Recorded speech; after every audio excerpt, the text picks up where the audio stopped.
Assalamualaikum. Alhamdulillah, hari ini menunya ala wong Palembang ya. Nih, ada ayam kecap kacang. Ayam goreng yang disiram dengan kecap, ditaburin kacang goreng, irisan cabai hijau, bawang goreng, dan tambahkan irisan tomat. Yang seger-seger ada acar kedondong. Nih, asam, manis, segar sekali. Dan ini sambal nanasnya ya. Nih, sambal nanasnya wong Palembang. Memang luar biasa.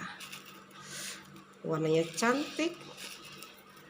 Asam, manis, pedas. Dan ini sambal buncis ati ampela. Alhamdulillah.